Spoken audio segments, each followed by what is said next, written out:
Après le petit succès de la semaine Shyamalan, j'ai décidé de remettre ça avec une saga que j'ai beaucoup aimée, Harry Potter, dont le dernier épisode sort sur nos écrans cet été.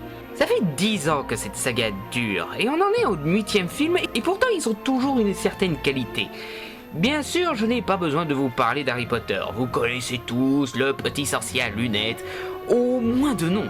Vous connaissez peut-être moins les personnages, l'univers et l'histoire, et certains qualifient sûrement à tort cette saga comme de simples films pour enfants, ou ados comme cette grosse merde qu'est Twilight, ou pire, comme une œuvre du diable qui transforme nos bambins en adorateurs du diable. Mais je vous le dis, cette saga est excellente. Il y a de bons personnages, l'histoire est captivante, la musique est belle, les acteurs sont excellents, plus ou moins. De plus, c'est une bonne vision fantasmée de la vie d'adolescent. Et j'adore cet univers à la fois fantaisiste et logique. La majeure partie de l'histoire se déroule comme des enquêtes à la Sherlock Holmes.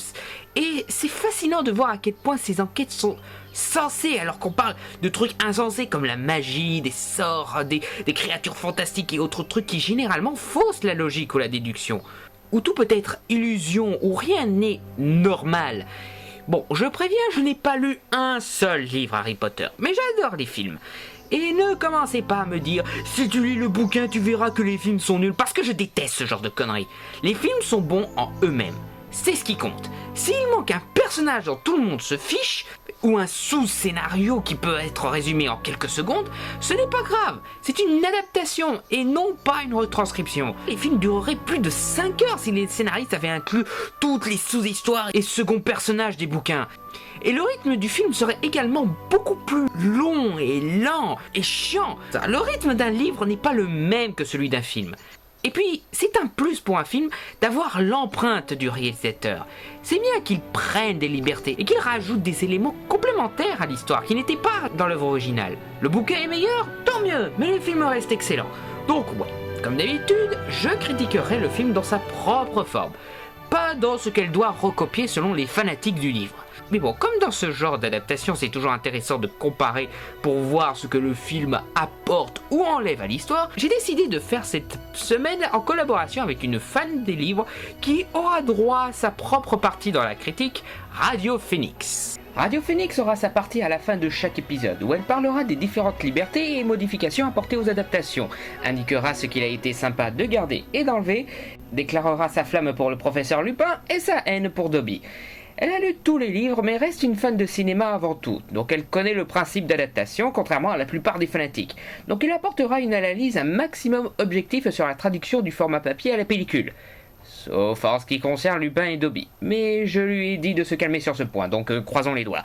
Donc voilà, je pense qu'on a résumé tout ce que l'on va faire durant cette semaine, donc rendez-vous le 7 juillet où nous commencerons la semaine Harry Potter avec l'école des sorciers.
one. We're on the last one. Yeah. We're all waiting. We're all waiting to find out what happens with Harry and Voldemort and all those folks.